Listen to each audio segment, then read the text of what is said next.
Albert Einstein once said, everybody's a genius, but if you judge a fish by its ability to climb a tree, it will live its whole life believing that it is stupid.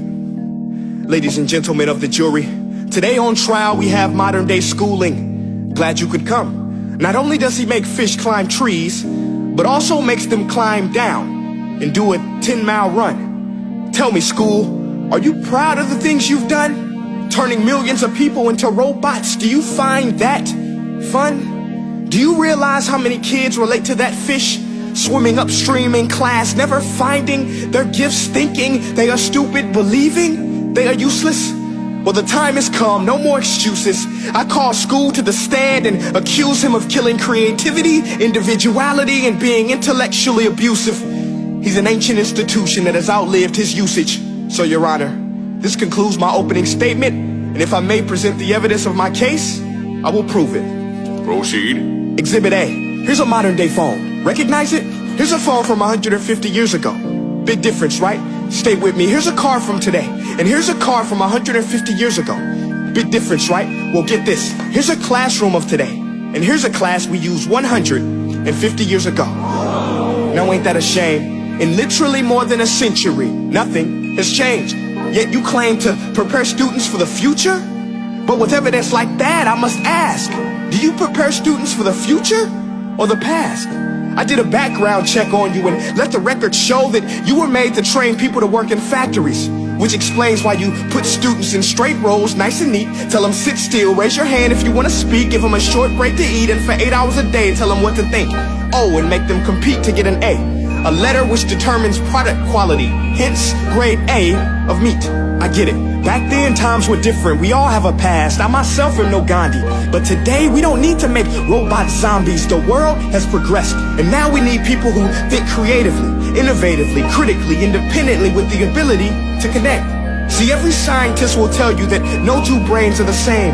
And every parent with 2 or more children will confirm that claim.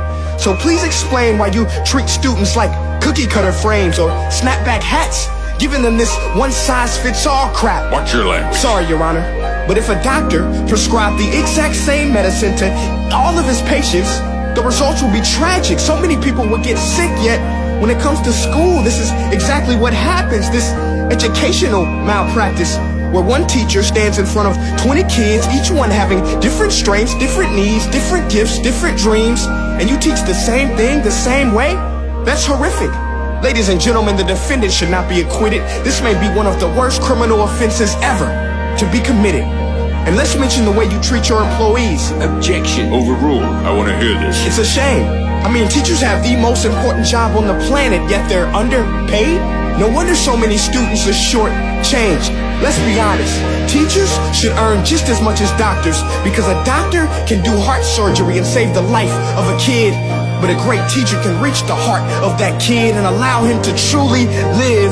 See, teachers are heroes that often get blamed, but they're not the problem. They work in a system without many options or rights. Curriculums are created by policymakers, most of which have never taught a day in their life. Just obsessed with standardized tests. They think bubbling in a multiple choice question will determine success. That's outlandish. In fact, these tests are too cruel to be used and should be abandoned, but don't take my word for it. Take Frederick J. Kelly, the man who invented standardized testing, who said, and I quote, "These tests are too cruel to be used and should be abandoned." Ladies and gentlemen of the jury, if we continue down this road, the results will be lethal. I don't have much faith in school, but I do have faith in people. And if we can customize healthcare, cars, and Facebook pages, then it is our duty to do the same for education, to upgrade it, change it, do away with school spirit, because that's useless. Unless we're working to bring the spirit out of each and every student, that should be our task. No more Common Core. Instead, let's reach the core of every heart in every class. Sure, math is important, but no more than art or dance. Let's give every gift an equal chance. I know this sounds like a dream, but countries like Finland are doing impressive things. They have shorter school days. Teachers make a decent wage. Homework is non-existent, and they focus on collaboration instead of competition. But here's the kicker, boys and girls. Their educational system outperforms every other country in the world. Other places like Singapore are succeeding rapidly. Schools like Montessori, programs like Khan Academy. There is no single solution, but let's get moving.